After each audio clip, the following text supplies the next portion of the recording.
श्री स्वामी समर्थ. स्वामी निष्ठा या आपल्या यूट्यूब चॅनलवर मी मोहिनी तुम्हा सर्वांचं खूप खूप स्वागत करते. स्वामी कृपेने तुमचा आजचा दिवस खूप छान सुंदर जावो, तुमच्या मनातील सर्व चांगल्या इच्छा पूर्ण होवोच हीच स्वामींचरणी प्रार्थना करते आणि आजच्या या व्हिडिओला सुरुवात करते. तर आजच्या या व्हिडिओमध्ये आपण श्री स्वामी समर्थ महाराजांना नवस कशा पद्धतीने बोलावा जेणेकरून तुमच्या मनामधील जी इच्छा आहे ती लगेच पूर्ण होईल आणि स्वामी महाराजांचा तुम्हाला आशीर्वाद मिळेल, तर याचीच माहिती आपण या व्हिडिओमध्ये पाहणार आहोत. तर व्हिडिओ शेवटपर्यंत पहा आणि तुम्ही जर चॅनलवर नवीन असाल तर चॅनलला सबस्क्राईब करा. तसेच समोरचं जे बेल आयकॉन आहे त्याच्यावर सुद्धा प्रेस करा, जेणेकरून मी जे नवनवीन व्हिडिओ टाकते त्या व्हिडिओचं नोटिफिकेशन तुम्हाला येत राहील आणि तुम्ही माझा कोणताच व्हिडिओ मिस नाही करणार.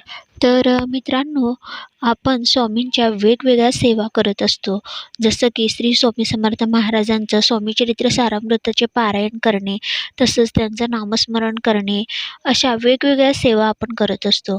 तर मित्रांनो, ज्यावेळी स्वामी महाराज अक्कलकोटमध्ये राहिले त्यावेळेला त्यांनी भक्त जे त्यांना मागतील त्या त्यांच्या इच्छा महाराज पुरवत असेल.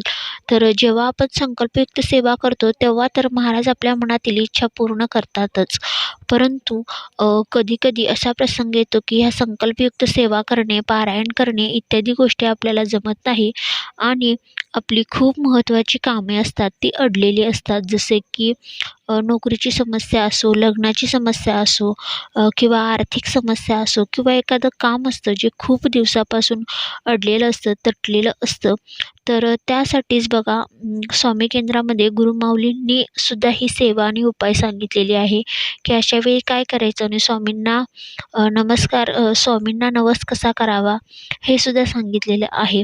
एकंदरीत काय की एखादी इच्छा किंवा एखादं तटलेलं काम निर्विघ्नपणे पूर्ण हो आणि महाराजांची कृपादृष्टी तुमच्यावर हो म्हणून महाराजांना साकडे घालणे. तर आपल्यास हे माहीतच आहे की ज्या वेळेला महाराज अक्कलकोटमध्ये राहत होते त्यावेळेला समर्थांच्या दर्शनाला अनेक लोक यायची आणि इच्छा बोलायची आणि तेथून संकटमुक्त होऊन निघून जायची. तर आपणही कधी-कधी याच्यामध्ये अक्कलकोटला जातो आणि महाराजांना नवस वगैरे करतो, तर नक्कीच महाराज ते आपल्या मनातील इच्छा पूर्ण करतात. तर त्याचप्रमाणे बघा, महाराजांना योग्य पद्धतीने नवस कसा करावा त्याची एक पद्धत आहे जी गुरुमाऊलींनी केंद्रात सांगितलेली आहे. तर त्याची माहिती आपण आता पाहूया.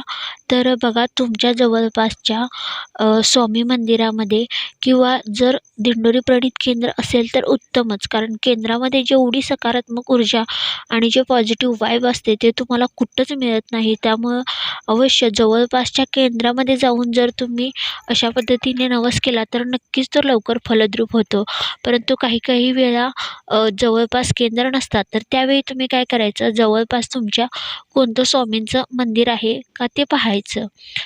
जर स्वामींचं सुद्धा मंदिर तुमच्या आसपास जवळपास कुठे नसेल तर तुम्ही दत्त महाराजांच्या मंदिरामध्ये सुद्धा अशा पद्धतीने नवस बोलू शकता. फक्त तुम्ही ज्या वेळेला नवस बोलणार आहात त्यावेळेला स्वामी महाराजांचं नाव घ्यायचं आहे, स्वामींना स्मरायचं आहे. तर बघा, ज्या वेळेला आपण मंदिरामध्ये जातो त्यावेळेला मंदिरामध्ये सकारात्मक ऊर्जा मोठ्या प्रमाणात असतात. त्याचप्रमाणे त्या देवतेंच्या लहरी ज्या असतात, व्हायब्रेशन्स ज्या असतात त्या मोठ्या प्रमाणे त्या मंदिरात असतो. त्यामुळे हे जे नवस आहेत हे देवळातच जाऊन केले जातात. तर बघा, काय करायचं आहे, जवळपासच्या दत्त मंदिरात, स्वामी मंदिरात किंवा स्वामी केंद्रामध्ये जायचं आहे. जाताना एक नारळ, त्याचप्रमाणे त्याच्यावर 11 रुपये दक्षिणा, खडीसाखर किंवा पेढे, त्याचप्रमाणे अगरबत्ती आणि फुले अशा ह्या 5 वस्तू घेऊन जायच्या आहेत. आणि जिथं मंदिरामध्ये जागा असेल तर तिथं स्वामींसमोर म्हणा, दत्त महाराजांसमोर म्हणा, तर तो जो नारळ, दक्षिणा, खडीसाखर, अगरबत्ती तेथे ठेवायची आहे. आणि त्याचप्रमाणे तिथं बसायचं आहे थोडा वेळ आणि महाराजांना तुमच्या मनातील जी कोणती इच्छा आहे ती बोलायची आहे. तर आणि ही जर तुम्हाला ह्या वेळेपर्यंत हे काम असं वाटत असेल, जे कोणती तुमच्या मनातली इच्छा आहे ती तिथं बोलायची आहे, की महाराज माझे नोकरीचे काम हे तटलेलं आहे आणि कृपा करून मला मार्गदर्शन करा, किंवा एखादा निर्णय तुमचा तटलेला आहे तर कृपा करून हा निर्णय घेण्यासाठी मला मार्गदर्शन करा, अशा पद्धतीने म्हणायचं आहे. महाराजांचं रूप जे आहे ते डोळ्यासमोर आणायचं आहे. महाराजांचं नामस्मरण करायचं आहे आणि मग तिथून निघून यायचं आहे. तर बघा, हा उपाय कधी करायचा आहे, एकतर गुरुवारी केला तर खूप प्रभावी ठरतो. त्याचप्रमाणे तुम्ही पौर्णिमेलासुद्धा असा नारळ ठेवू शकता. एकतर पौर्णिमा किंवा एकतर गुरुवार.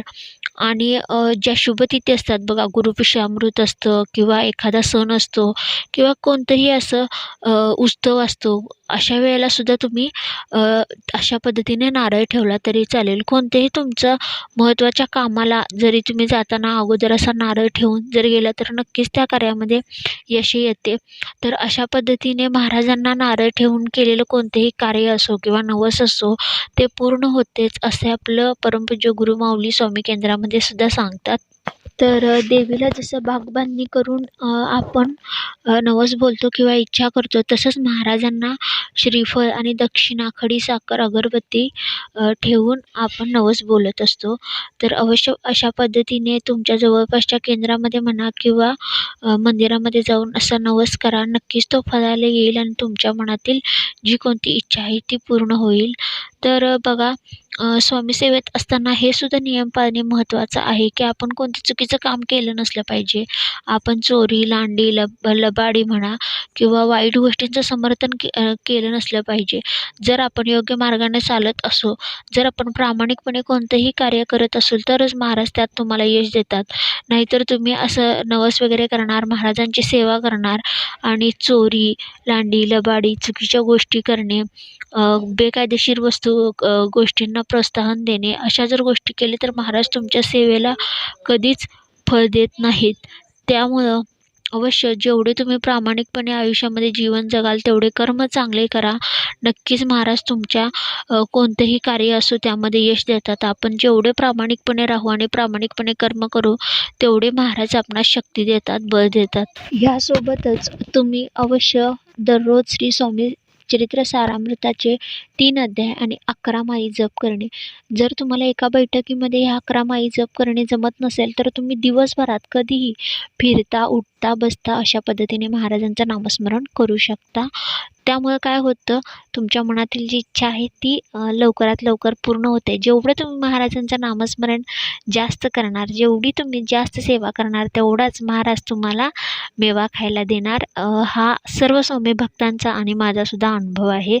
तर मित्रांनो, मी माझ्या चॅनलवर अशाच प्रकारचे स्वामी सेवेचे व्हिडिओ टाकत असते. तर अशाच प्रकारच्या व्हिडिओसाठी चॅनलला सबस्क्राईब करा.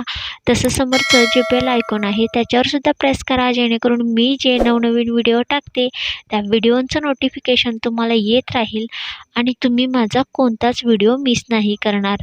तर झालेली सेवा श्री स्वामी समर्थ महाराजांच्या चरणी रुजू. श्री स्वामी समर्थ.